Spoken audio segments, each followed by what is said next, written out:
Hello, everybody. Welcome to the LJL Officially Unofficial Podcast, episode 36, I think now, season 2, episode 4, definitely episode 4 of season 2. I will be one of your three co-hosts, Alex, otherwise known as Lexi Goodbye, MaskedSwan on the internet. As you might have heard, this is the only way you're going to hear me do the full introduction of my name because it's a bit too long for broadcasting purposes. Anyway, the man in the middle, the wholesome man himself, Samuel, Initia1ise have good. There's definitely a Michael Jackson song I should be singing right now.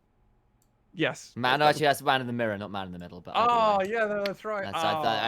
It would work, but it's not the right lyrics. So, okay, next time I'll try and set you up for a song of some form. Maybe I'll try and do that for you both. All right, next time. And the man on the opposite side of your screen, not different side of your headphones, though we could do that, but that would be very peculiar. Yeah. Alex, Nymaera Hapgood, so welcome as well to the podcast. No, I may be on the left-hand side of your screens, but I'm like straight down the middle in terms of my content, straight down that royal road to the best LJL analysis you will find ever.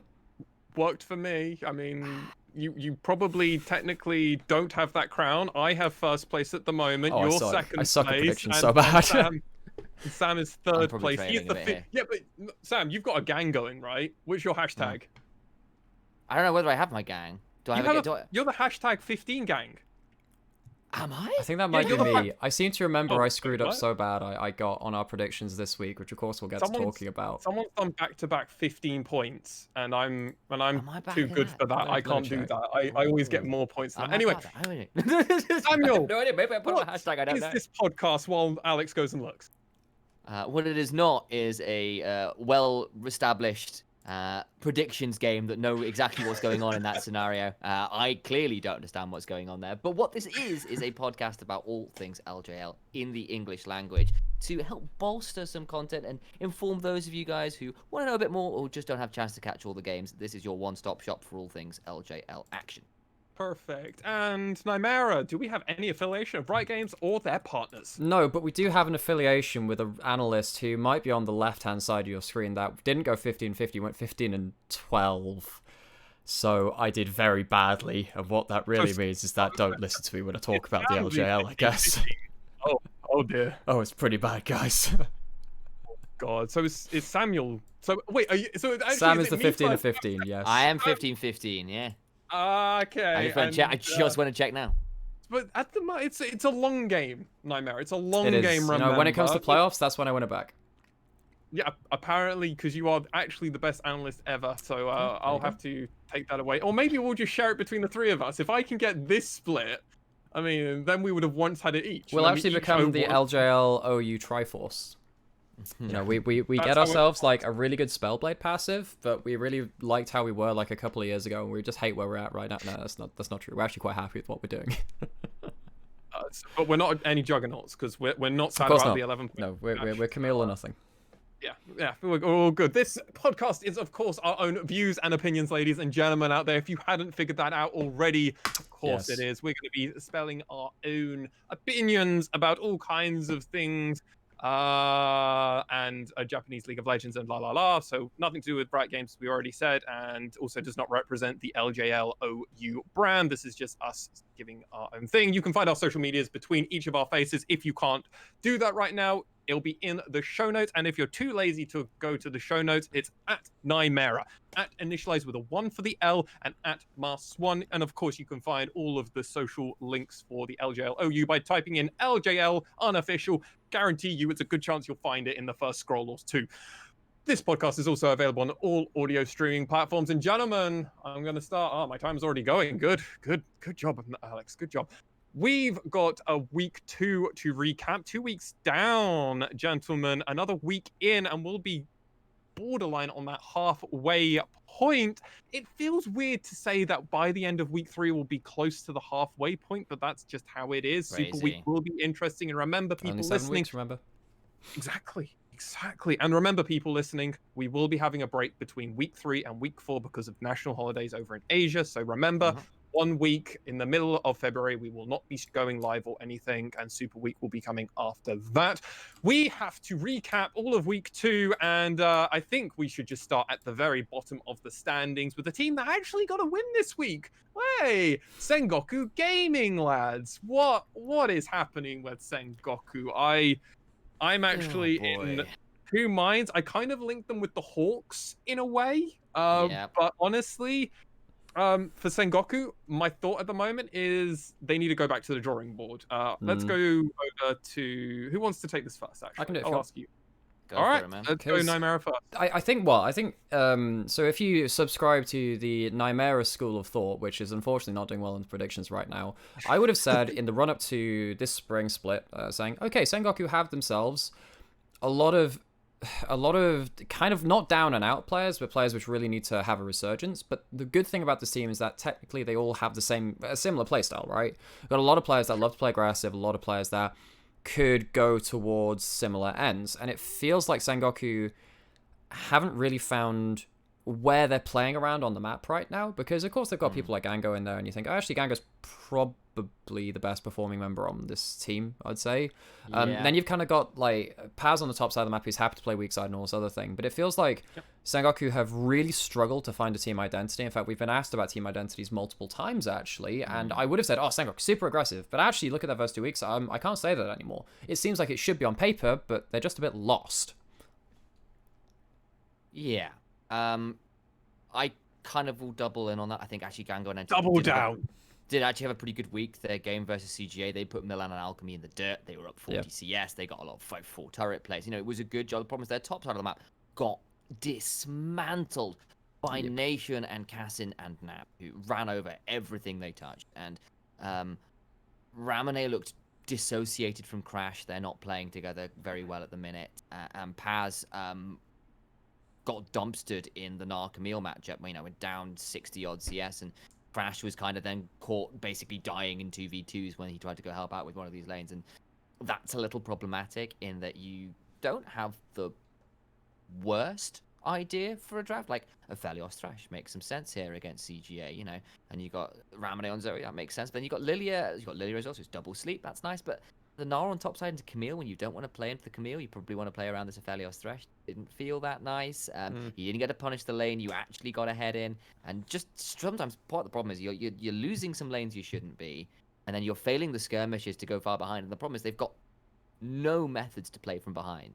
The game they did win against the Hawks was actually really clean. They won pretty much every lane. They got Gango on Vayne of all things, who went 5-0. Ramane was on the Victor and had a really, really strong game. Crash on the Hecarim also looked really good.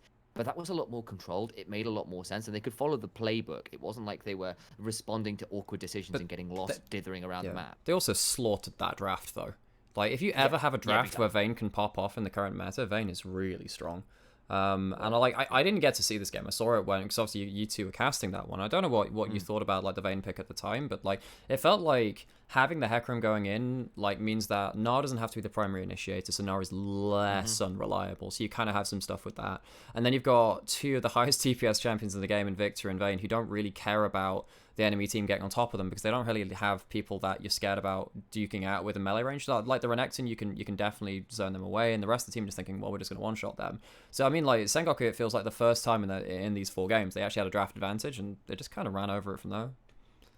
I'll be honest, I don't actually remember my thoughts or Initia1ise's thoughts when we casted this Vayne. So I mean, I'll be honest, I'd like to say I was like interested, because at least Vayne in my head against the Seraphine especially feels great and with a Braum. Exactly. Yeah. It's like, okay, she just can't get on top of you. It feels great, but in my head at the time, I definitely can see me just going, Gango, what the fuck? I mean, I think what I do remember is that basically part of this was Sengoku getting to play a very stable game and then just scaling and Crash playing the counter ganky game really well, because basically Dasha, Tussle, and Appermen, because it was basically they had Nidalee Renekton, did the Hawks, and they didn't pull off a single successful game. They didn't even blow any summoners.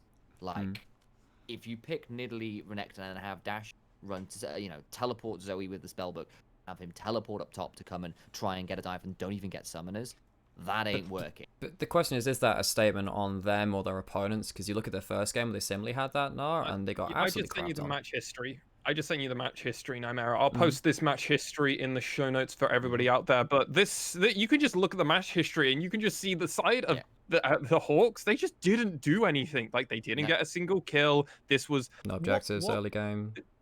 Zero objectives early game. They just kind of chilled. They were farming, and yeah, okay, this is very similar to a game. Actually, oh my god, wow, I can bring in LEC relevant information. Oh my god, I've been paying attention to major regions, lads.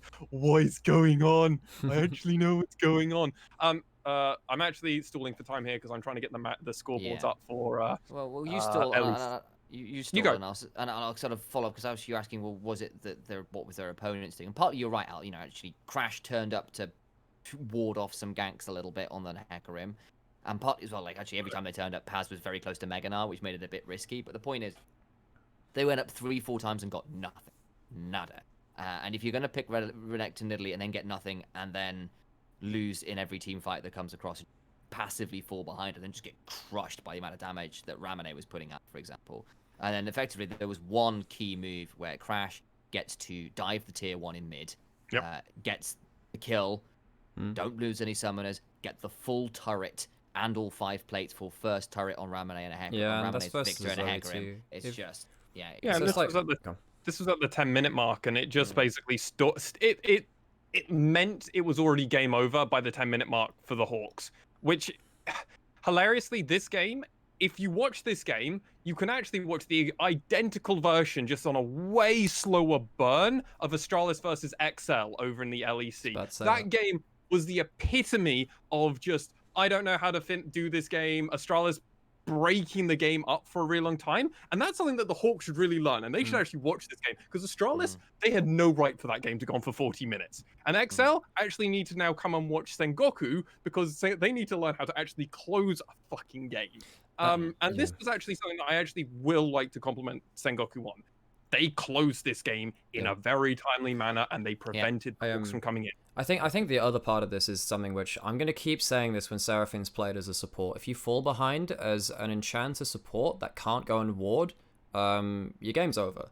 Like, if you get picked off, if you get dove 4-man bot, and you think, oh, they use so many globals, but then, yeah, you've lost your bot lane turret, you've lost all your vision. Fighting back vision deficits as an enchanter support that isn't Rakan, because he can actually at least try and battle dance and grand entrance away, right? Just means it's a free kill. Often it's a dragon off of that, because so many teams will not fight 4v5 dragons, nor should you. It feels like Seraphine it feels like it's the new age Caitlyn. Because Caitlyn has to be this champion, and similar with Jason, the top side of the map, right? If you don't have a dominant early game, if you don't end up playing towards your laning strengths, and you can do, right? Because you can just set up the whole map and just say, we are going to bully the shit out of you on bot side. If that doesn't happen, and you end up falling behind, particularly when you start losing wards versus hard engaged comps, like this Gnar and the Hecarim that can fly over walls and stuff like that, you've got so many people on the backline, particularly in this game, that just don't really get to play the game. I think that's pretty much all I want to say about Sengoku, because I'm just saying, like, look, the enemy team just like fell behind and Sengoku just killed them. So good job. And in good fashion. So I'm going to end it with this on a high note for Sengoku, because I would always like to prefer to end on a team on a higher note than a low note, unless the team well and truly deserves a low note, like week 3 AXIZ in Summer Split, where they were 0-6, and we were just like, let's skip these guys.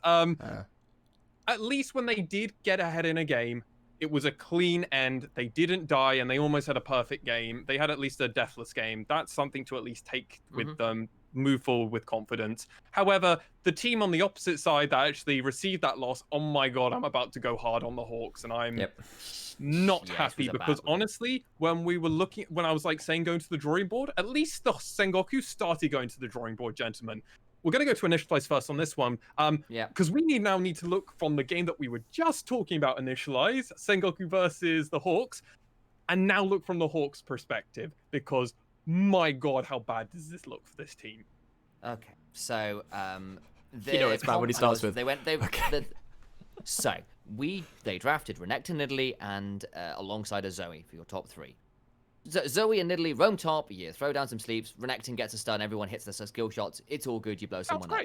If you get that combo, and then you fail to pull off a gank in 20 minutes, despite repeatedly trying to pull it off, there is a problem. And then if you have Nymaera, Seraphine in the bot lane, which is all, as Nymaera has just been talking about snowballing. Nymaera takes a couple items to really get going. Her Q literally does no damage until she gets AD. Quite literally 0 base damage. You do need these guys to get something going. It's a passive stack and that's it, yeah.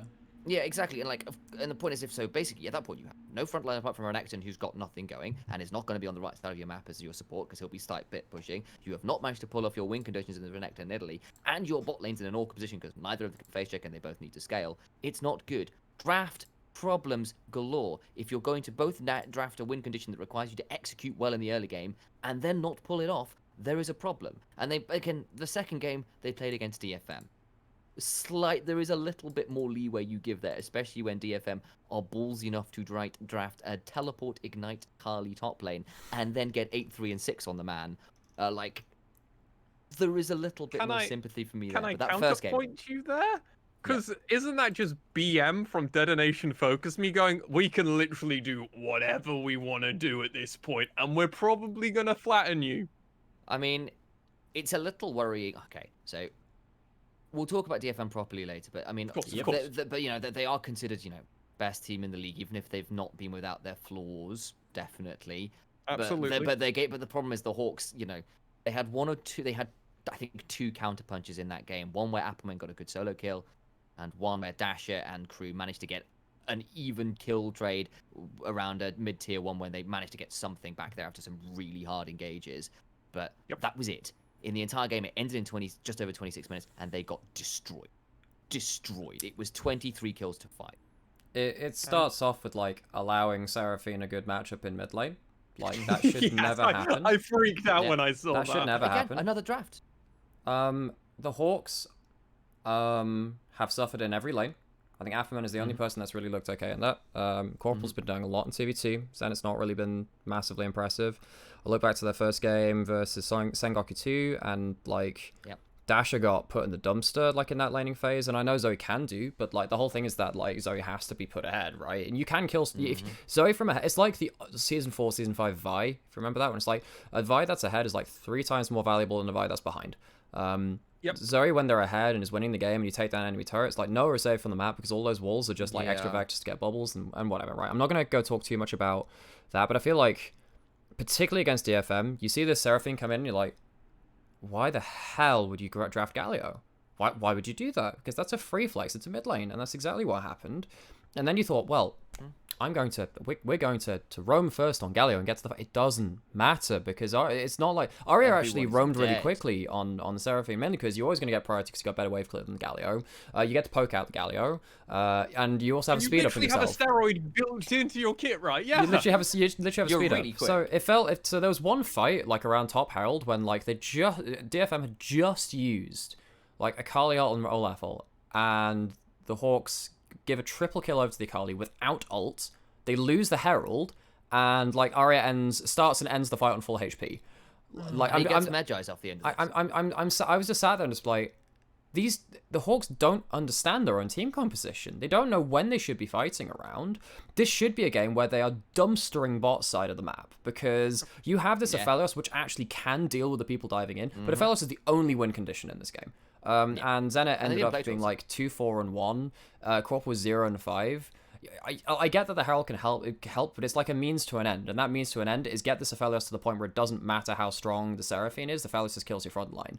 That's not what happened. The Hawks didn't really look comfortable in that game, and obviously that was the second of 2 games where they didn't look particularly convincing. And this is just we'll go for it initially. Because not that I want to dwell on these guys too much more, because there's only so much say, but at the same time I've also got to call out that in their draft phase they are putting themselves in holes. You called out the Seraphine being given an easy flex in mid. There's also just there feels like their compositions are out of date.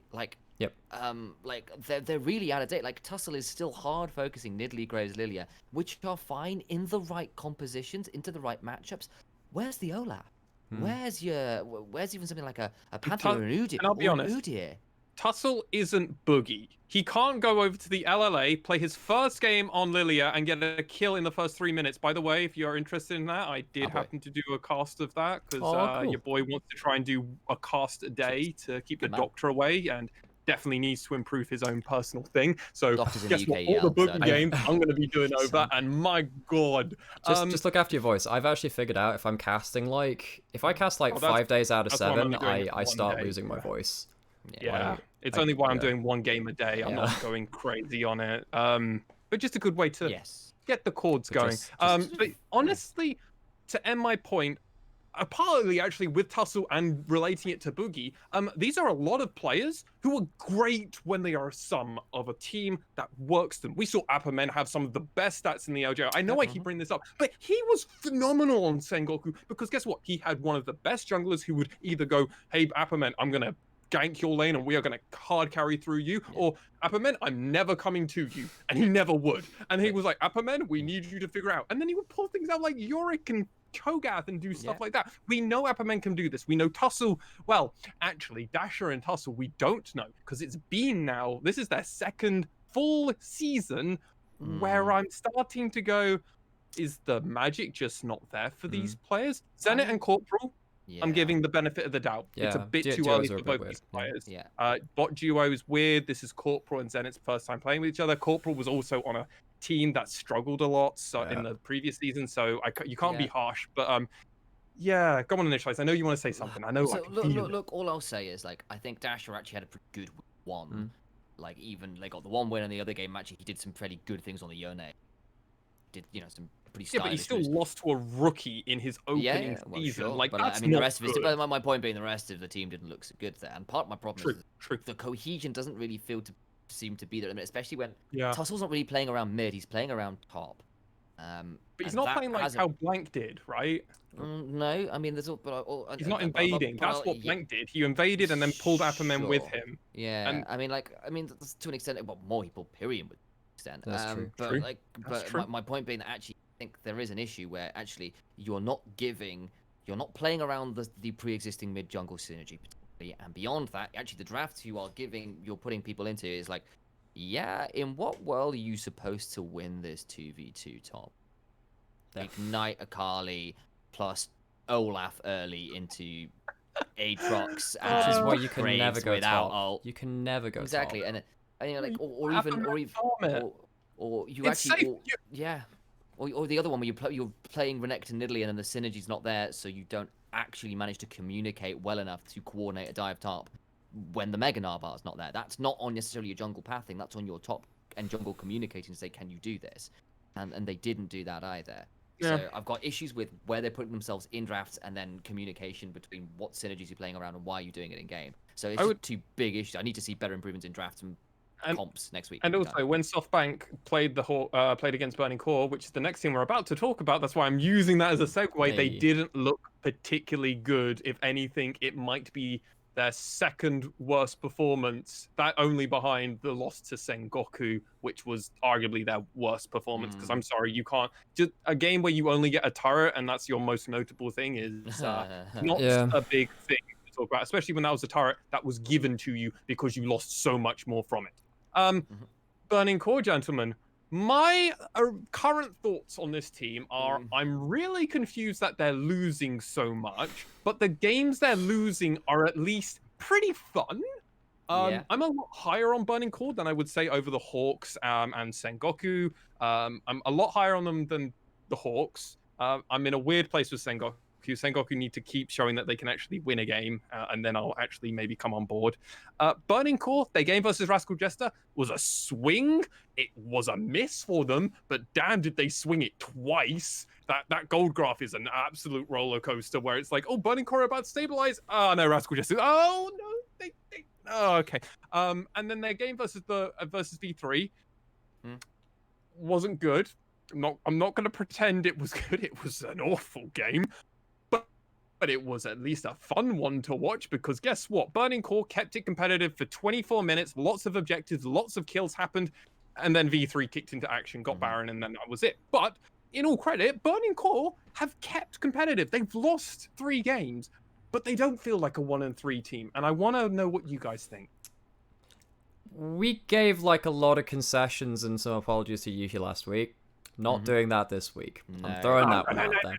Because I know, and to those who listen to our content a lot, I'm sure some of you are really sick of us harping on about this guy. But like, there was one particular moment in, it would have been the first game versus Rascal Jester, I think, where Yuhi like goes for like an all-in with Gale Force versus against Sol on the Xayah, much like we saw Sol do to Youthbon in week 1, right? And he just gets blown up. And it's like, this is so unnecessary. You've missed your damage calculation, and you've ended up giving up a kill and then mid lane turret from that. It just feels like Burning Core, even last year in summer, were just a needlessly aggressive team at times. But most of the time it was on some very mechanically competent players like Once on his Kindred and stuff like that. And it feels like the whole team in the first 2 weeks, or particularly the second week, have definitely gone towards the needlessly bit of the aggressive part of that statement, right? They need to find some more restraint in what they're doing, because when you're picking stuff like Elise, which they ended up picking in their first game versus Rascal Jester, I sat there, I'm like, you need to play this game out really cleanly, because Elise is not a champion that hard early. You can't play 5v5 with Elise. That's not how this champion works. And it was against an Olaf, so I'm like, well, that's already a losing jungle matchup. Elise hates that. I mean, basically, unless you've got a water repel over, the moment you can win probably 1 through 5 if you catch Olaf at the right point. The moment Olaf hits 6, he presses R, the moment you cocoon him and he runs you down. But the reason is you don't win the 1v1 versus Olaf in not many champions win the 1v1. That's not the important thing. But the problem is for the Burning Core is, again, like, you know what we talk about the Hawks, and I know I was really harsh on them in terms of like saying that they don't understand the compositions. I think Burning Core did a similar thing where they tried to commit to a 5v5 with a team that just couldn't ever 5v5 that team. I mean, this is the first game, Burning Core versus Rascal Jester, it was a fun game, but it was a game that was always lost in the pick and ban phase. I'm sorry, Rayfarki loves his Darius, but there's no reason to be playing it here. There's no reason to be playing Elise. She is not good enough at the moment in the composition and in the metagame, and her itemization just isn't quite there, especially when Hachimecha has an Olaf. I'm sorry, you can't pick Elise into Olaf. That's okay. Really. So I will potentially counter that a little in that I do think there is a world where Elise works here, and that at least you have not against this team. Because you have very good setup in your mid and top lane with Elise. Like, you can absolutely dive both of those lanes. Quite happy with those duos. Problem is they didn't manage to do that at all, despite some attempts like mid and stuff. Didn't get anything. That's part of the Olaf matchup. Yeah. Olaf gets a lot of free time to just counter. Samuel, they picked the Elise into the Olaf. That's my problem. Yeah. Exactly. Well, the thing is, I don't mind it as a compositional. What I'm saying is, I don't mind it as a composition. At least with these duos, makes sense. The problem is they didn't pull it off, and you are taking a risk doing this, and that risk really didn't play off. That's fair. That's more what I'm getting at. And then there was basically this point later on where Elise gets a cocoon full combo onto Rakan and does 15% of his health. Elise then gets turned around on and dies. And you think the thing is, you would assume that should have been Elise getting the kill onto Rakan, but the point was actually at that point so far behind, plus tanky stats, between Shireliers and what was it? He's got an Aegis as well, possibly. I can't remember what it was. No. So I mean, he had Guardian, right? So Guardian, that's Guardian and his passive shield, and it's like, okay, gets to an ally, gets an extra 100 shield. And Elise that gets to snowball Night Harvester into Lichbane destroys kids at the point in the moment here. The reason you're running press the attack right now is because you can basically Q R auto W auto and eviscerate. It's like they just disappear. But they didn't get it to work, and they found some nearly nice picks. There was one point where Proud managed to sort of like thread a hook onto Xayah, which Yuhi then blows up the Kai'Sa. The problem is Hachimecha then just gets to clean up people. Yeah, but so some nice ideas, but it was just too late. Sure. Just too late. Yeah, it's far too late, and the Jesters were just always going to be ahead because they just scale better, and there's a bunch of other problems there. Their game against Burning Core, I think I actually really like the double down on what you said, Nymaera and Initia1ise, around this Burning Core team. They're not working together, their synergy's a bit over, they're far too aggressive, and V3, while Burning Core were able to keep a hold and keep a check on it versus V3 for 25 minutes, V3 were able to just kind of overthrow it, get the Baron, and honestly, again, this kind of came down to the fact that Mujin, and more specifically, Cog had a certain they both had certain champions that were always going to be extreme problems for Burning Core. But do you guys think, and I want to end this topic of Burning Core with, do you think they're going to be at their 6th place team?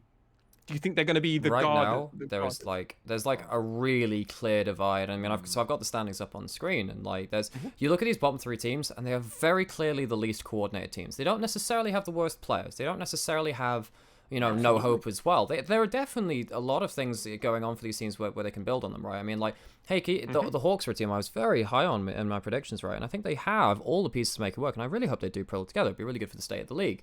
I think it's a testament to the strength of the league coming into spring beyond what we thought, that actually some of these teams are coming so strong. But like looking at the likes of the 3 teams that we're going to cover afterwards, and of course the top 2 as well, I'm sat there like, yeah, these are just a cut below right now in terms of the understanding of the current meta, the understanding of what they draft themselves, and how to coordinate across the map.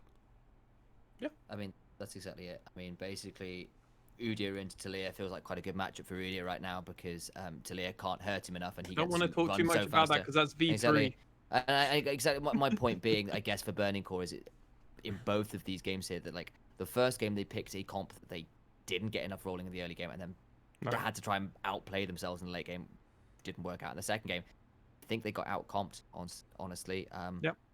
Set into Rel is awful for Set, and I'm not sure about Set support being the greatest choice right now anyway. I think you've got to be a bit very careful about when you pick it. And then Taliyah wants a bit more setup, and she didn't have it. Yeah, Set's not the same champion he used to be. Gentlemen, now we've got to talk about our tied 3rd place teams at the moment. We're going to start off with the team. How would I like to introduce this team? The team that I'm most surprised about at the moment. I didn't buy stock in this team. I was pretty negative on this team, and I'm pleasantly surprised by this team. Rascal Jesters definitely showing up. We've already mentioned them, obviously, when they beat Burning Core. We think, one, it's a draft difference. We think they're just more competent as a unit at the moment. They did lose a very interesting match versus a team that we're going to talk about later, but versus AXIZ. But my God, that game was just, oh my God, I think Rascal Jesters have this game. I think for the first 20 minutes of this game, I'm like, Rascal Jesters are going to just win this, but this is competitive. And then AXIZ actually end up winning it in a great turn of events that happens. And you need to go watch that game. I agree with you, Nymaera. This could definitely be match of the day competitor for it. There's so many elements, so many narratives, so many things happen. Honey absolutely gets to pop off, which I'm happy about. I'm always happy about that, obviously. But okay, Rascal Jesters, guys, where are we sitting on them? Nymaera first. Oh, I don't know. I started the last one. Sam, you go for this. I know you're chomping go for on. this one. You go for it. I am so happy to see like how tight, how crisp this team is in the early game, if nothing else. Particularly their early rotations and like objective setups are actually really good. We talked about what they were against Burning Court. They managed to stave off anything from the Elise early on. Hachimechi gets ahead on the Olaf and then hit that mid game, and you just can't stop them. It was great to watch. And this is with a rookie from Scouting Grounds and the top lane. Like, this is impressive from this group of guys. Yeah, and Recap seems to be a revelation. He had a great lane into, he had a solid lane into Galliard, who wasn't like an absolute whitewash, don't get me wrong, but he survived a lot of attempts from like at least wrapping around the mid lane turret trying to gank him, which is always a bit of a terror when you've got Scatter the Weak and Cocoon flying at you and you're not running cleanse. But I think probably the game that we are going to turn our eyes to has to be that second one versus AXIZ, where yes, they lost, but their early game, particularly say some of their fights around say the initial Herald, were stellar. That first Herald fight was so good. Sol and Secret and the Shockwave was fantastic. It fell apart a little in the late game where you kind of saw people going a little over aggressively, Recap sombreroing because either wasn't positioning right or Secret overextends a little bit going for the engage, and so the ball tethers back. And, eventually Azir and Tristana just outranged the Kai'Sa and the Orianna, which made things difficult, but it was a great early game into a bit of a dumb throw, and you can see some of the flaws in the late game, but at least you get the idea. Great synergy on the squad, good compositions in terms of how they want to play the game, and actually just really tight decisions around early objectives. They definitely have problems in the late game. We saw that versus DFM as well in their first week. Their late game shot calling is the one thing holding them back. Part of that is going to be the compositions that they draft, but they're really clean in the mid game and very clean in the early game, as Sam was saying. Recap played 2 games of Orianna, and we absolutely crapped on Recap for that second game because it was definitely one of those games where, like, obviously Lexi was there, like, at the end of the game, like, in our break between games, just be like, oh, fucking hell, recap. And things like there are caveats you can give, right? And there were, like, for every bad ult, there was a good one, but, like, in the late game, if you miss, if you... Oh, there was a game for the first half of that game. He was hitting so many amazing ults. Just couldn't hit one for life in the late game. So there was like there were a couple around the dragon fights where like you managed to find them, but just couldn't get followed up on. But I think that I hope this becomes a learning experience of how Rascal Jesters approach their late game shot calling and stuff, because it felt like they were very tentative about a lot of things, whereas earlier in the game they're very decisive. I'm still really happy with this team. I think that this is way above the level I thought any of the early split teams would be playing in a macro sense, particularly early into the game. And that's really important, because if you're going to go play against VCS, PCS, LPL teams at international tournaments, you need to have done your homework on the early game. You need to know how teams are going to absolutely try and break open lanes where you're expecting to get advantages. And I think that Rascal Jesters have a lot of hope in them. The loss versus AXIZ was a lot in part due to AXIZ's good play too. It's not just on them. I think that they got a bit outplayed, and Honey did pop off, and AXIZ, of course, we'll talk about them. They've got their own performing members, but particularly for the right side of Rascal Jesters, of course, it's another one-on-one week where maybe they could have gone 2-0, but I think I'm still very happy for them. They should be, trundling along, feeling pretty happy with themselves. Trundle into our life would be good. I'd be fine with that. We'll see it soon. It seems like the replacement bot lane and the replacement support of Secret for Vivid has actually started to work out for the Rascal Jesters so far. It's going to be interesting to definitely see where this team go.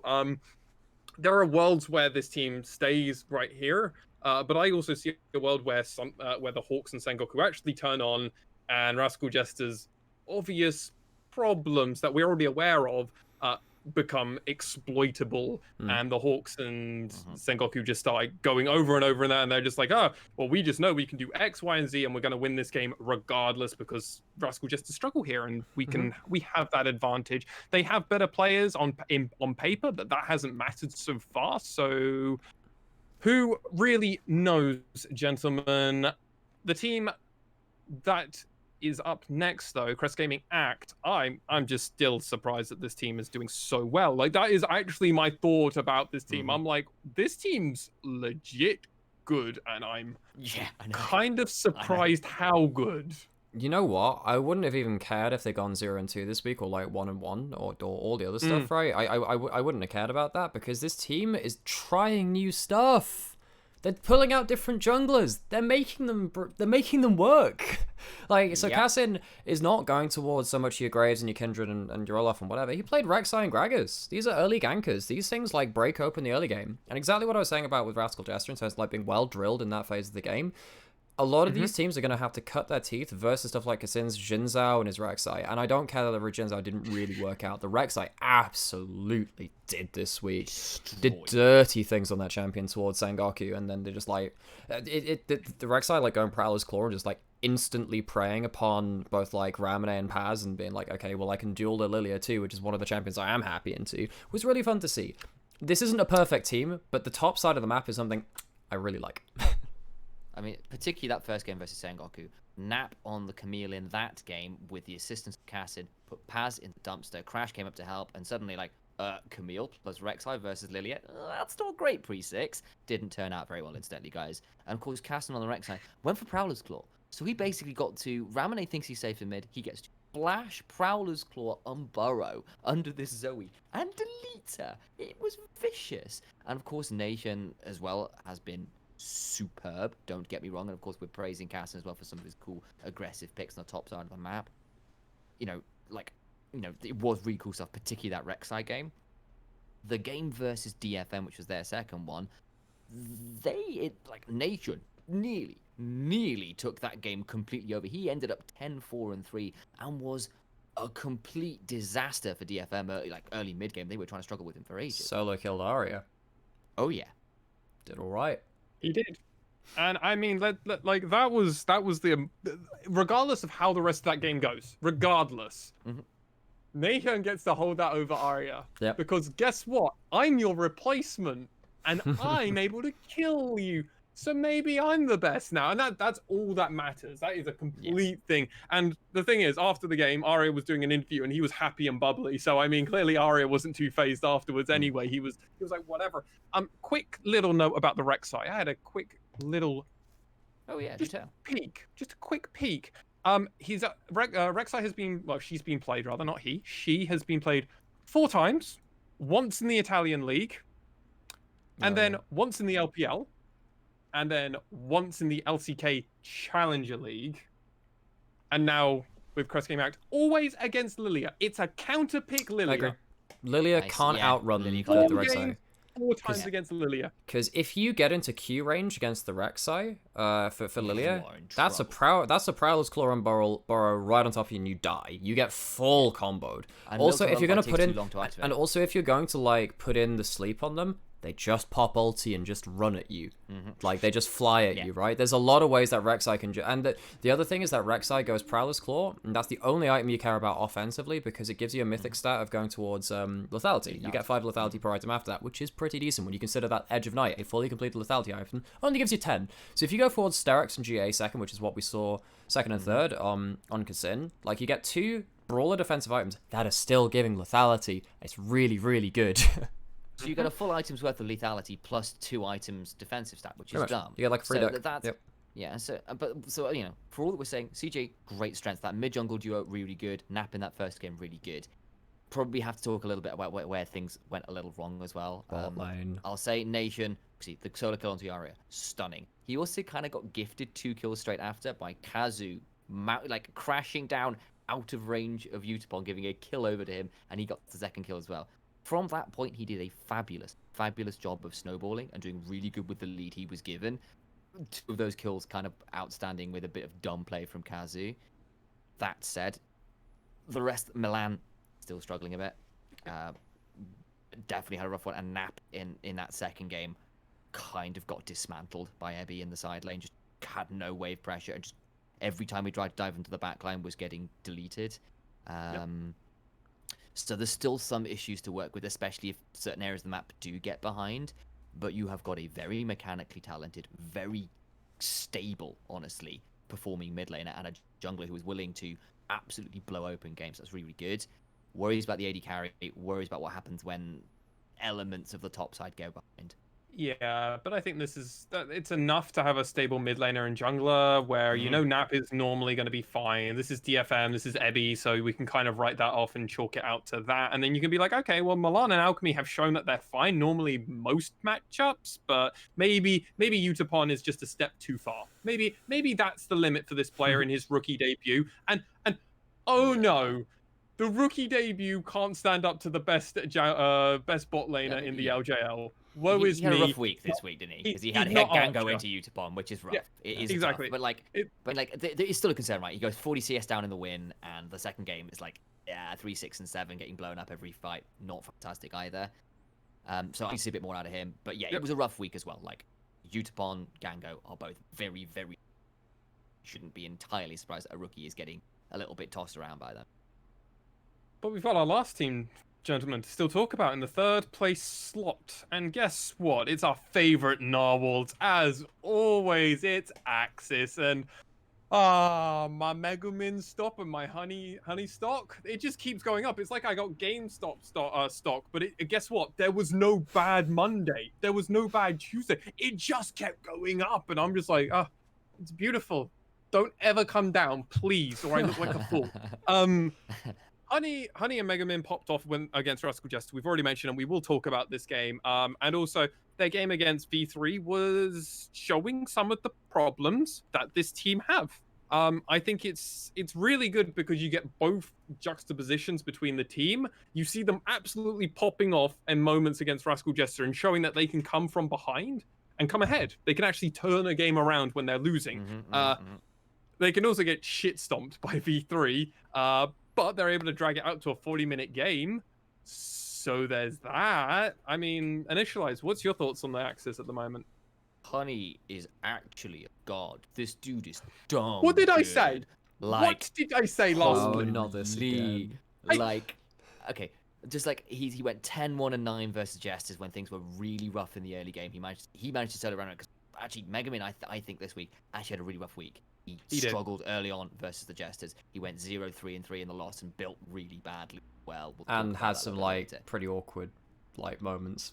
Yeah, exactly. So so it's like he had a rough week this week. Don't get me wrong. His first week was good. This one we're seeing a little bit more of the rookie edge. Honey though, oh boy, this kid is good still. And obviously Hoglet actually stepping up. Things like Udi are really play into his play style, I think, at the minute. But the Tristana was great. But I actually think more impressive was honestly the loss, because there was AXIZ had no right at all to be in holding that game as long as they did. But Honey was consistency, Gale Force avoiding one ultimate, ulting out of another one, then flash cleansing away, getting massive pullbacks on the feathers. There were at least 3 fights in a row where Honey manages to finesse his way into surviving fights he should never ever have survived, and it wasn't enough, and he was never gonna be able to do enough damage versus a full armor stacking Scion and a Leona diving at his face. But it was a valiant effort. Yep. Yeah, I mean, the V3 game was actually a very interesting one, because part of it was actually they had just had objective control while they were bleeding out kills left, right, and center and weren't really getting too much back for them. Hoglet was got Dragon. He got first Rift Herald. They got second Dragon. They got second Rift Herald. They were getting turrets. They were pushing. The problem is, the side of V3 started coming on more and more line. They were getting the kills. They weren't dying much in response. So they were able to just build that momentum. And then obviously the Baron fight happened, where it was just game over, really. And the last bit, I remember you saying this, Nymaera. The rest of the game was a formality once that first Baron happened for V3, and that was absolutely right. That they just had to go through the motions once that Baron was done, and it was almost a thought of, there's no real chance that AXIZ can do this. There is a world where they can get away with it, but it's going to take an absolute miracle. Yeah, because they're not scaling. I love what COD did with picking up the Scion. I think that we'll talk about that in regards to that team. But and again, we tend to save the talk about that team for that team. So that's what we're gonna do. But in regards to what AXIZ do about that, because Megaman got very shut down, there was 0 damage going towards that Scion. They built the Negatron cloak later into the game, and Frostfire, all the tank mythics give you some magic resist now as well as armor. It's not just pure armor. It's good 35 HP, so alright. You look at this as Honey and Hoglet and Inno, and they just say we can't touch this 4,000 to 5,000 HP Scion. And Syndra in previous game, Syndra should have gone Leandries this game. Should have absolutely gone Leandries. And going into Banshees Ludens is so sucky versus that front line, because Syndra is not a champion that gets backline access. Just isn't. You have to kill the front line first. You can punish people that overdive when the backline comes to you, but you don't get to kill the backline unless you've done some work on the front line first. You don't get to do that with this team comp, and AXIZ played valiantly, as Sam said. I think that they're playing, they're definitely a very skilled group of players, and I'm really happy for Hoglet. I think Hoglet had a great week. I think that this guy's always been waiting for those consistent breakout performances rather than just once in every once in a while. And also Inno had a bit of a crap Gnar game, don't get me wrong, but their first Renekton game was really something versus Rascal Jester. Got right into the thick of things and made a whole mess of the backline of Rascal Jester. So I mean, if I'm going to have takeaways for AXIZ, is actually, again, very similar to Rascal Jester, kind of similar to Crest Gaming Act too. And I'm look, this is 2 weeks in, and you're already showing so many good parts. Just keep on the course. Don't necessarily change anything too drastically. If you can build on this stuff and refine your style, you're doing pretty well for yourselves. Honestly, don't worry about it. Going 1-on-1 is perfectly reasonable, and just it's good that they are keeping up the win column as well. They're not falling behind a couple of games to the bottom 3 and stuff like that, because playoffs does get close. But I think any of these teams has a real chance of stepping up either for playoffs or for Summer 2 if they keep on this trajectory. Yeah, we will have to see how AXIZ get on in the following weeks. But gentlemen, we must transition over to V3, because while this isn't our number 1 team, these players are playing as if they are number 1 at the moment. And my god, Initialize, this Scion, and then hinting towards in the interview that there's going to be a spicy pick, and then the mad lad goes and picks Ivern. What is going on with V3? Cog can do anything apparently, right? Cog has been really surprising me. I think he has been incredibly enabled on this squad. They have given him free reign to pick up some of his weirder champion. Everything from Jace hard carrying, nearly doing so much damage versus DFM even if it wasn't enough, to Sion, to Ivern, you know, real variety champions, and looked good on pretty much every champion he's picked as well, which is a really pleasant surprise. And actually, this is Ace as well, 2 Orianna games, which kind of wasn't really ready, didn't look so great on last summer. Looked pretty solid on this one. And Hollow, 12-1 and 3, 8-0 on 4, and Kaiser and Xayah. Really, really solid stuff. The one thing I will say is they were a little slow to close out their games. And maybe that's just them playing very cleanly, but sometimes as well, like, you could push this a bit faster. I have to come in before Nymaera goes. Go for it. Personally, V3 actually look incredibly controlled to me. They are more than happy to let a game go on for an extra 5 minutes longer than it needs to, because they know they can just slowly take they can let you have an extra wave, because they're gonna go, we're gonna slap you 2 minutes later because we've got something else planning in the background. It always feels like something's brewing, and that at any moment V3 could just explode. And they did that in their game versus Burning Core. They were waiting. They were so patient. And then just at a moment, Rhino just jumps into the middle of them, does it's a 3-man rel ult with Cog throwing shields, Daisy coming out, Mujin just being like Mark 5 Udyr, and it was like, we just waited for that. Okay. I love this V3. I love this V3 team. So, because this is a podcast, that means that we have to sell it. You know, we need to really get that mark. You know, we've got to get ourselves out there. What that means is we got to have some hot takes. Here's one for you. Right. I think Mujin is currently the best player in the LJL, and Hollow is best in role in bot lane. Discuss. Okay, I'll contest Hollow because I actually think Honey possibly. I think there's a little bit more. I think Hollow in the loss. Oh, now I'm getting pulled. Has been a little bit. Has still shown a little bit of some of the weakness, where I think Honey has actually been consistently really great even in the losses. All right. That said, I kind of think Mujin has been really good. He has been really good. It's either Mujin or Steel in terms of the best player. Actually, no. Oh no. I've actually got one, and you guys have already heard this take from me because I saw it on a Japanese message board. Megamin. Sadly not. Actually, the best player in the LJL is Utapon because he's 2v1ing every bot lane at the moment. You're not wrong. Too true. You're not wrong. Too true. There's something to that. No, when in doubt, it always comes back to Utapon. Yeah, this week just kind of sets in stone again. V3 DFM is the matchup to watch. We knew it was going to be. Oh, yeah. I thought V3 might not fire on all cylinders again because it's really hard to get this kind of synergy. They've done it twice. They've done it with 2 different rosters, and they've managed to find the synergy. I don't know what V3 is on, but they've got some really good stuff going on there. Cog, yeah. I mean, like, I could go top to bottom and like talk about every single player. We only got so much time. I think that the way that Mujin is passed in the early game, like he ended up like last week he ended up like solo countering a Talir and Ekton game just by being in the right place at the right time. The guy's got a really good understanding of what's happening with both priority lanes and all the other stuff. They will need to probably fix their... I don't think their late game prowess is enough to dethrone DFM right now. We're going to talk about that again. So I think that V3... This is going to be the same kind of thing about like the whole GTU versus VCS teams and LPL teams and LCK teams and stuff like this. How do these teams rock, paper, scissors each other? V3, if they manage to continue this chokehold on the early game, they seem to somehow have with really, really good plays coming out of the likes of Mujin, Cog, and Rhino. And then like obviously they're Ace and Hollow slotting into very good carry roles. Ace is not a liability like he was in spring of 2020. His Orianna's been solid. Exactly. The Orianna was more than solid, right? Definitely has some stuff to work on that. I think that Ace, when he's... I think there are definitely some points again where I'm still not 100% convinced by this guy, but I think he's done more than enough to like hold his place within this team, which, you know, I might not have said coming into this split. I think that V3 have rebuilt very fantastically. I guess I could go into the individual games themselves, but I don't think... Wait, did I cast either of them? I'm pretty sure. I'm not sure if I did, but I did both of those. This was me on when it was yeah. So I didn't get like I was in chat, but I didn't get to cast them myself. But I think honestly, V3 solid top tier lock right now. Things can fall apart, but like this is such a high level to come into spring split with. What I'll also say is, I have been really impressed with how creative and on or ahead of the meta V3 have been in their draft. They pulled out the Ivern early. The Rel early, I think Rel early, Sion even bringing something out to kind of counter some of these other comps that are coming out.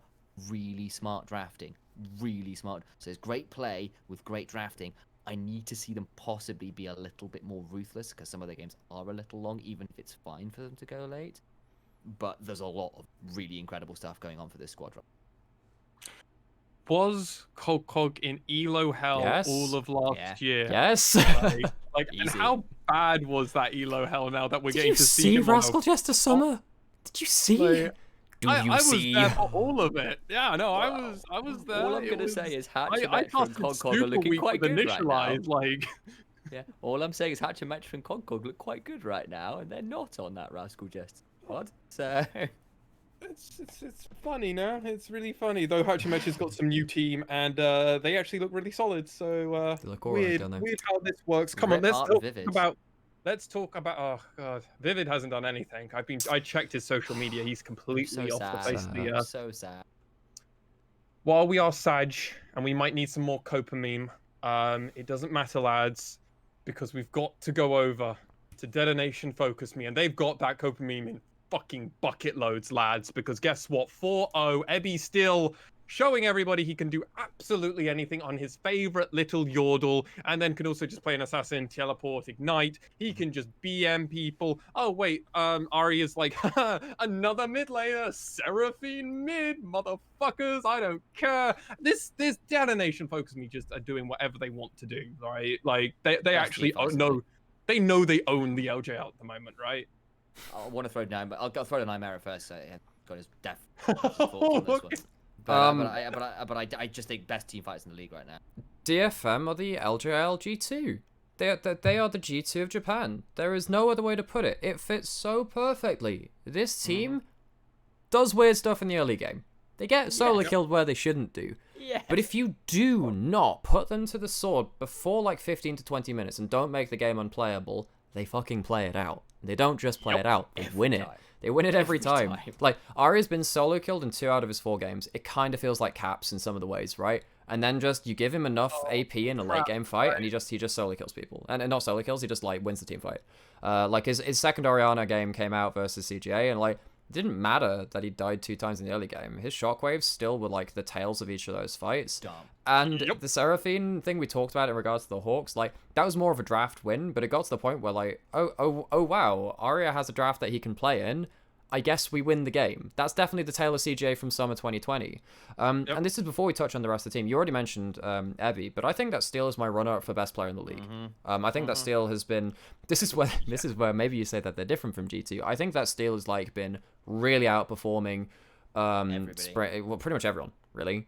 Besides Mugen. I think Mugen is like the one guy I'm like, yeah, maybe Mugen's ahead. There. And that was my spicy take. I think actually Mugen might be the best player in the league. I think DFM, like, they definitely need to get on the same page. There's going to be problems down in that bot lane, which I'll let someone else take over. But I think that if you ever let them into the game post 15, 20 minutes, they just win.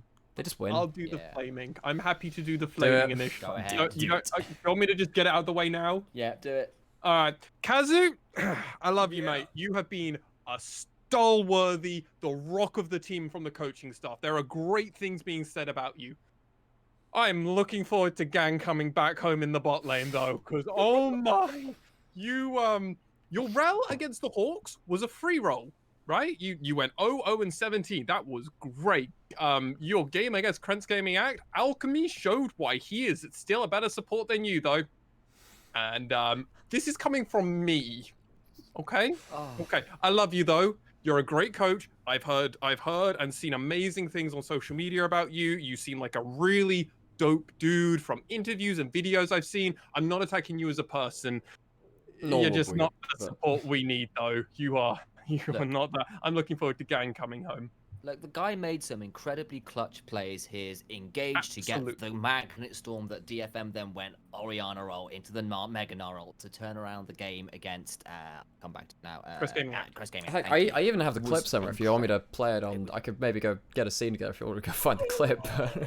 Yeah, if you want to go sort that out genuinely, because guys, it was superb. Yeah, sure. Awesome, and that was Kazu starting that all up. The problem was there was multiple points in there where he oversteps and gets killed because he isn't quite on the micro level of some of these other sports. Even if he's got the right eye for engages, he just oversteps sometimes, or he misjudges his tradings, particularly in defensive situations. He's fine when he's making a play himself, but some of those defensive plays, some of the times when he's being aggressed upon, or knowing when he's about to be aggressed, isn't there, and it gets him punished a little. Yeah. I mean, you can feel like he is definitely someone that hasn't played at the top level of the LJL since 2018. Like, you can feel that. Like, dude makes great plays. He really does. Absolutely. But he also has great plays made upon him, which is problematic. Okay, let me go sort out what's happening with OBS. But yes, potentially I can go get myself. Okay, well, this is what we get for doing this live. It could all go wrong, guys. If it doesn't work, it just doesn't work. keep talking amongst yourselves. If worst people. comes to worst, we'll link it in the chat. We'll probably not in the description. Do that anyway. So yeah, let's just go back to just DFM better than all, or do V3, because now we're 2 weeks in. Jesus Christ, like, it's weird to have this conversation now. But DFM, they're really good. V3, they're very good. Is that just going to be the finals and everybody else doesn't matter? Because then if we're already there, what's the narrative for us? Like, I'm being real with you guys. Like, yeah, I do think I think it is a bit of a DFM V3 as the top two. That said, there are a number of teams who could at least come and compete. Like CGA did a very good job at least trying. For example, but you know what happened got when one great kill and got gifted 2 others, and then Neely took over the game from there. Yeah, you know what happened when CJ were in the game though, and they got gifted a load of kills. This engaged happened, and this is the clip I'm going to show. A nice job, and this gives CJ the first serious gold lead of the game. this is really the first time that we're seeing CGA really Oh, Kaz is pushing going the in. advantage. The Magnet Storm is huge. The Shockwave is massive as well, but Nation still got the kill. But the turnaround is a Utapod is running rampant. He's got Nation, and DFM find the fight. It is a 1 for 3. DFM Steel now stepping forward, looking for the stun. It happens, but it's well buffered out with the body slam. But Aria goes forward under the tower. Ebby as well. It's a double for Aria, and they go, you know what, Nation? You think you could come here and take this crown of best mid laner, best team from us? Try this on for size. What an engage! And there you go. That's what happens, and I'll come back to us. And well, I hope you enjoyed that clip. I remember that, because yeah, that was honestly, I was halfway through an idea of where I was going with my idea of color casting, and then nope. Just to jump in. Yeah. Oh, you just took it, and like, honestly, mate, one thing, good casting, by the way. Good casting. It's a nice little clip, that one. We'll keep that. That's probably going on the reel. Number 2. It's on there. That rel ult, if Kazu doesn't land that rel ult, Ebby doesn't get to do the Mega Nart ult, and then so many other things just don't get to happen, and DFM have to find another way to pull the game back out their arse, because they are behind in this game. They need to find another way of doing it, and Kazu stepped up.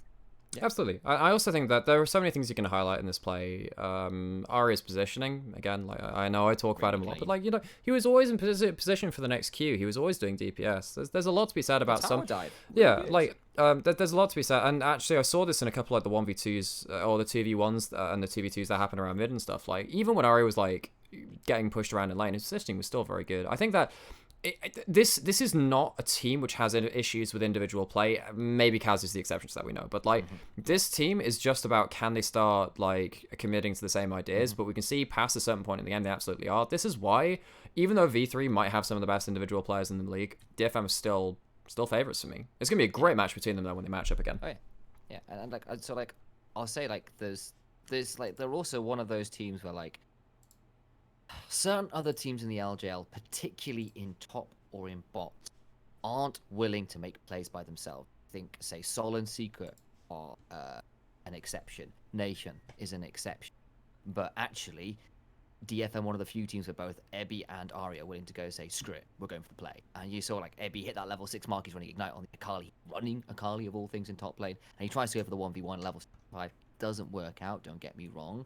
But I appreciate the fact that DFM are willing to make and go for those plays, because that's what can break games open for you, especially when you have got the mechanical talent to say, you know what, I will take you in this skill check and I believe I will come out on top. And that's always quite exciting to watch. I think you pair that up with their macro smarts, the fact that Steel managed to get a significant sort of like advantage over Tussle and stuff around some of these other games when things aren't, when he does get mess up, or his Udyr game against Cassin where he gets significant objective camp lead over Captain when some of the plays are not going well for them around the map, keep them in the game, was really smart. So I like the the confidence in lanes to go for plays. I like the macro smarts from some of their other players when things don't quite go to plan, keep themselves ticking along. That makes them very... Yeah. DFM look like they could be the best team and could definitely represent the LJL at Worlds already. And this is the early stages. And I think I love that G2 comparison by Nymaera as well. I think, Close thing I can think of. They are the team that are outright just the best team. If you just look at it on paper and just see how they play in some of their games, they're just like, yeah, you just look at them and go, yeah, I don't know how anybody beats them. There is a rogue in the LJL. That is V3. I agree. V3 is the rogue of the LJL, and while some random team could beat DFM, I do believe there are about 2 or 3 teams here where I think Rascal Jester, if they're on a good draft and everything, they could beat them. AXIZ, if Megumin gets his something like a Z in a favorable matchup, that could work. Like there are ways Honey can hard carry AXIZ. Hoglet's really been good. I think any of the mid teams, AXIZ, Crest Gaming Act, Rascal Jester, could do it. Burning Core also, because I never want to count out Once and Proud and that whole... Yeah, exactly. You never... where the stars align. Yeah, I'm with you. Absolutely. But V3 are kind of the rogue, and it's nice to make these comparisons so other people kind of get it. What's the LCS comparison? I guess DFM are liquid, but then we don't want to be liquid. I want to be liquid. We don't have core JJ. We don't have our core JJ quite in. We have to wait till summer, then we're core JJ. When Gang's in, maybe that's it. Because I mean, like honestly, not to take us away from the LJ, but Core JJ is literally top. Actually, I have to say that Kazu Engage reminded me a lot of what Core JJ did in the LCS with that one. It's so good. Yeah, for sure. There isn't always a clean comparison, but there are a couple where like, actually, that helped. It helps at least get you as the viewers into like the same mindset as what we're thinking about. And sometimes you might disagree, and please, absolutely come disagree with us if you do, because it's great to have our own little echo chamber thought bubble broken open. But for the moment, it's a pretty good comparison for us. And with go on, Initialize, go on. Okay, last thought, as it just came to me, and I thought it's a cool one before we move on. Let's stick long. I think potentially one of the reasons Aria occasionally ends up getting caught out a little bit early game, very. You're cutting out a bit there, Sam. Enemies. Am I? Is this better? Yeah. Yes, it is. Okay, it might just be my internet connection a little bit of me sitting back. Okay. There you go. So Aria, that's all I got. So yeah, I sometimes wonder whether Aria getting caught out a little bit is because Kazu is very late. Late on the roams, yeah, I agree. Yeah, and so enemy supports just end up quicker to mid lane, and that's so key. I mean, look at any pro game right now, Leona in mid lane, level 3, level 4, level 5, looking for a gank, and if it's suddenly a 3v2 because the jungler's there but the support's not, it's a problem. And also just like a support being locked in lane, also then it can't check a jungler too. There's a lot of different moving factors. We won't stick too long on that. Yeah, just a thought. I think that's a fair thought to bring up, and I mean that's just something that Gang will do without you even telling him to do, and Kazu might need a bit of reminding, but he is a coach, so he will be aware about a lot of this stuff. It might just take him 5 seconds longer, but 5 seconds is huge in a game of League of Legends, because that could be the difference between clearing a jungle camp and the jungler being there or the jungler not being there. But gentlemen, I think this is a lovely way for us to end our section of where we recap all of the teams over in the LJL. Quick recap for our listeners over on the internet who aren't watching us over on YouTube, which is more than okay. The audio profile is there for a reason. Sengoku is in tied 6th place with the Fukuoka, SoftBank, Hawks Gaming, and Burning Core. All of these teams are at 1-1 in tied 3rd place at 2-2. Winning 1 game this week and 1 game last week. No one did a 2-0 this week. Important to note. AXIZ, Crest Gaming Act, and Rascal Jesters in 2nd place at 3-1. It's V3 who went 2-0 this week, and DFM, Detonation FocusMe, going 2-0, ending 4-0 in the standings. Lots of exciting games coming next week. I think the most exciting game I really want to represent, honestly, in my eyes, is V3 versus Rascal Jester, which I think is going to be a very interesting game to gauge the power level of some of these teams. And the other game that I'm interested in is actually Burning Core versus Sengoku, because is Sengoku actually just in the dumpster, or is there hope for Burning Core? Because one of these teams will get at least a win this week, which is not something we get to say. Now, Burning Core probably won't win their other game, as that's against Detonation FocusMe. So, yikes. Yeah, the rough but, one. I mean, I think Rascal Jester's CGA could be quite important too, because they're fine. Yeah, I think that's true. Oh, yeah, that's the battle of the 2 and 2s. Yeah. And that could be quite telling potentially for the end of the split, because both those teams look pretty hot right now. It'll be important to come back and have a recap on those games. However, we're going over to your listener questions. If you want to ask us any questions, obviously you can do that through our Twitter DMs at any point in the week. We also do go around after all of the matches have been finished on our Discord server, and we ping people to say, hey, got any questions for us about that week or just in general about the LJL? Ping us over. We'd love to hear them. Got a question here from Sake. They ask us actually 2 questions, so they're trying to double dip, and we'll allow them. We'll allow them.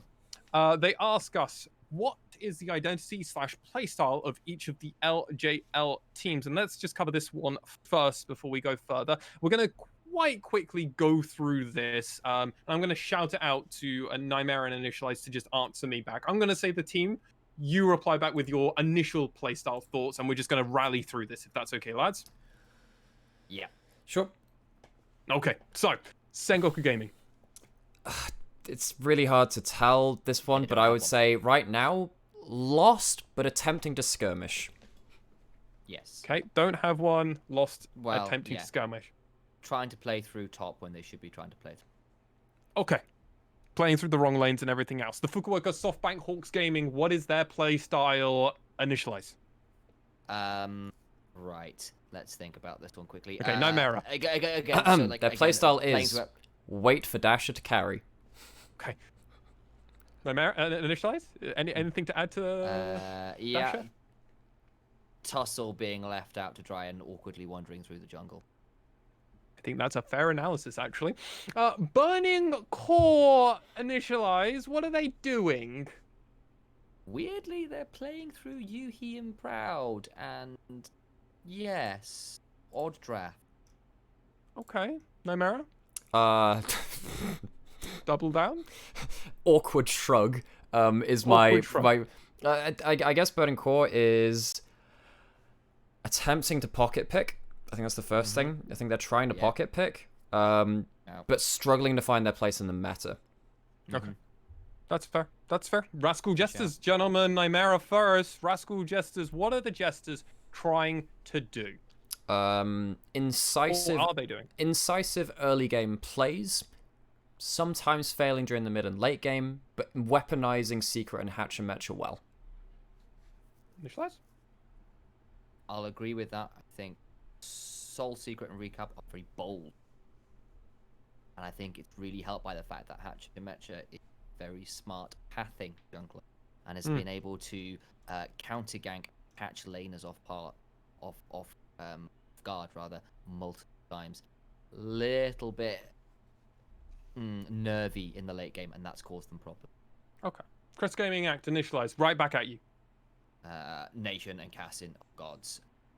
Okay, Cassin we're leaving it at plays that. through top or bottom, yeah. Okay. Nymaera? Crest Gaming Act. Make bot lane irrelevant, snowball side lanes. Okay. That's a clear Back way at to say you. what I was saying. Yeah. Back at you again, Nymaera. AXIZ. What are they doing? Gosh. AXIZ, let me get one of these scoreboards up so I can have a look at that and have a think. Let Hogler and Honey do their thing. Okay. Don't know outside of that. Okay. Give Honey on a playmaking AD carry, Samir, Stana. Get Hogler and Nemo on champions that can be brawler, bruisery, get in the face of enemy champions. Get Mega Man on something comfortable on, run. Okay. V3. Initia1ise. What are they doing? What are they doing right? Clearly, they're 3-1. Creative drafts, playing interestingly through their top lane quite often, even if it's a little bit more supportive by look before taking that pressure from the top side of the map with Cog and Muujin and bringing it into objective fights where Hollow and Ryan really pop off, and Ace has been a stalwart in. Okay. Nymaera? Rascal Jester, but stronger. They have variety, they have really deep champion pools, and they have a almost unparalleled understanding of what they can achieve with their team compositions. So while they're more varied, so it's harder to say pin them down to an identity or playstyle, but if you want to have like the footnotes of this team, really strong early game, very strong understanding of what they can do with their 5v5s and their matchups, and they have the playmakers to actually leverage that. Yeah, absolutely. And DetonatioN FocusMe, our only perfect team going at the moment. Initial. No, okay, Nymaera, go on. You put your finger up. I'll allow you to go first. What are they doing right? G2. Ah, okay, I understand. Let me add on to Initialize. that. G2, they were playing with Yellow Star, their support. That's really good. Dude. I like that. Dude, Go. that's all right. And this is fine, like season fine. 7 Yellow Star, just so we're clarifying. Yeah, fair Or enough. season 8 or whatever fair it was, enough. yeah. Right ideas, sometimes very poor eggs. Yeah, no, DFM Yeah. are like very strong individual players. Kazu, whatever. And they survive early game, crush mid and late game. Just absolutely dumpster it. Their team fighting Any is just skirmish, any godlike. team fighting. And something I've noticed, and I don't know if you guys have noticed, you probably have, is they don't. So this DFM, this version of DFM, they don't do any of their sneaky, mysterious things they used to do, like don't trying need to Heimerdinger. backdoor tell. They don't have to do that anymore. They just go, oh, we're 2K behind. All right, guys, let's just end this game now. It's gone on for too long. Like, just smack teams around. Like they were like 3K behind Crest Gaming Act and was like, bang. When And they just Detonation come back. FocusMe are 3,000 gold ahead, Kazu engages to seal out the victory.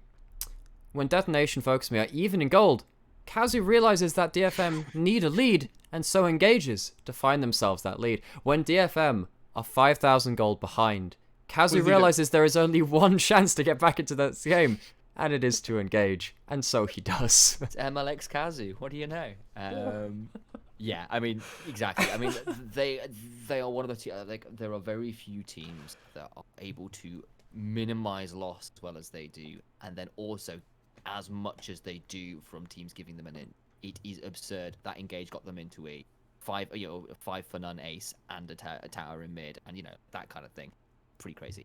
Let's not gush about DFM though. Kind of No. We've got one more question that came from Sake, and this is like they ask us, why is Sengoku and the Fukuoka SoftBank Hawks failing to meet expectations? What areas or aspects do you have problems with, and can they be fixed? And if so, how can they be fixed? I have issues with both squads and their read on the meta and how they've been drafting. Tussle has been in a bad jungle matchup multiple times now, and they're just not got the right levels. I like also coming close to the mic and having meta problems. That we all know. I love my favorite It's not part good. is the pick about. It's just not awful. good. He's awful. good. I agree not with good. you, Initialize. It's, I'm going it's to mute terrible. the both of you in a second. I can't believe this. It's truly the worst I've ever seen. I can keep Yeah. going. You know I can keep This is going. this is the inside tea. Yeah, I think drafting I think that this is a nice question because actually I have similar problems with both in the fact that both of these teams have problems with understanding what they can do in the early game and what they can do with their composition in terms of like what kind of fights can we take? Can we take a one-directional front to back? Can we fight around dragon? What happens if we don't have vision? What happens if we're fighting around mid lane and these are different areas of the map? What happens with our champions? And these teams don't understand what happens with that. And the problem is they're actually up against teams which very much do. V3, Rascal Jester, DFM, AXIZ, a lot of the mid-table teams, heck, even Crest Gaming Act have shown they can do bits and pieces of that. The Hawks and Sengoku are behind in their understanding of the current meta in terms of what you can do with certain compositions. We have seen Renekton and Nidalee fail. That just doesn't happen. But that shouldn't be happening, but because they don't understand what they can do with their combo and what can be done against it, that has problems. The way that they're both playing Zoe games and then like having Zoe dove and isolated mid, that's very poor. And when it comes to the 5v5s, that's really problematic when you're trying to dive in with a lot of melee champions or people that can't close the distance against a Vayne with a Braum in front of them and then also a Victor and stuff like that, right? In the case of the Hawks, when actually Sengoku actually did end up understanding that comp, so that's a very different thing, right? So there's actually a bright spot there for Sengoku, but of course Sengoku have failed on that metric in various other games. So I'm looking at both these teams and I'm like, okay, they have some understanding problems, but once they fix that, I do think they have the individuals to come. But in terms of like what do they do to fix them, because that's the second part of the problem. I think that's very nuanced because you can go about their different routes, right? Because first off, you can be like, okay, what champions are within our champion pools? What are we comfortable with? And maybe it's just the case of like fixing one thing in place and saying that, okay, for instance, Gango, you are going to be playing the go-in champion. You're going to be playing your Samir and your Vayne. and the rest of the Would you team try will some? facilitate that and make sure that that's being facilitated. Sure. For the Hawks, it's like Dasher needs to be playing backline mages with high DPS. Well, how do we survive that in the early game? Do we need something a bit more like an Udyr or an Olaf in the jungle to make sure that Dasher can survive that early game? There's a lot of different ways you can go about it, but either way, I think it is a fundamental understanding of what their players want to be doing with the roles that they have on their team, and then also what champions they're using right now which aren't working. I think I'll add on a little bit as well. Sure. Sometimes it feels like their communication early a little off in terms of specifically it's like, okay, we're playing Renekton and Nidalee and they're looking for the play, but the setup of communication in about the 20 seconds leading up to that play is just not there. Nidalee and Zoe roam up in the Hawks for Sengoku game. Dash and Tusk will roam up. Ahmed hasn't shoved the wave in properly. Paz is nearly at Mega Gnar, and Crash is actually quite smart and is cleverly there to shield his laner as well. But that kind of setup and the vision lines and all the rest of it just not there in the early game, and it means that they feel lost, feel late, feel slow. And Sengoku had a better game versus the Hawks, and likes of CGA much crisper and snappier on those ganks. The likes of AXIZ just much crisper around team fight. Same with Rascal Jester. They're just a little bit too slow. Yeah, I mean, there are fundamental problems with how not only are they picking and banning, which you can argue is completely down to the coach at the end of the day, and the players are potentially at the whims of their coach, and it's like, okay, well, that's a problem. But then the players in the game itself are doing fundamental flaws. They're not communicating. It just doesn't feel. Obviously, we don't know everything that's going on, but we don't have access to comms. But it doesn't feel like communication is really working. They're fundamentally just not engaging and working around team fights very well. And there's a lot of flaws from both of these teams. I would argue a lot of these problems aren't necessarily the same problems that Burning Core have. Burning Core have their own isolated problems, which we've kind of discussed previously. I think it's because these teams were like rated highly, and it's like, okay, they're underperforming. And like, in fairness, we did that with Burning Core. We thought that maybe but we knew that'd be variable. But yeah, it's still 2 weeks in. But yes, it's given how hot some of these teams are coming, it's really making these teams look very far behind the curve. Yeah, because how much are they going to have to come back to actually even get to a place where it was like, oh, you're now where we thought you were, but you're still a week behind everybody else. And how long can that go on for? Because remember, we only have 7 weeks, and it can change on a dime, your placement in the standings. But also, if you fall behind a bit too far, we've seen it with AXIZ. Bless us, we saw it with AXIZ too many times, and it was just, are they going to make it? They made it in spring, didn't make it in summer. Bollock. And you wonder, like, the Hawks just had their own problems in, like, they've never made a playoffs. No, Hawks have never made playoffs, right? They've only been in. Well, no, they made it. They lost to CGA 3-1 in the first round of summer. That's right. That was actually an okay. That was an okay. That was an okay team. They did okay actually. That was when Honey started performing better, and now we can see he's been unleashed. Well and truly unleashed on with the narwhals of AXIZ. But ladies and gentlemen, that is actually going to conclude the end of our podcast here. There is nothing else more for us to say. I mean, there's plenty more for us to say, but we would be taking up far too much of your time. Obviously, we have recapped the whole of week 2, our thoughts and takeaways from that week. We then answered your lovely questions that got asked to us. Gentlemen, that's the end of the podcast. Have you got anything else you'd like to say to the people out there? Thanks for tuning in. Thanks for tuning in. We'll take that. Thank you so much for listening and or watching. We'll see you on the broadcast, and if not, we'll be here for you next week with episode 5 of the podcast. Take care, and we'll see you all very, very soon. Wubba lubba dub dub.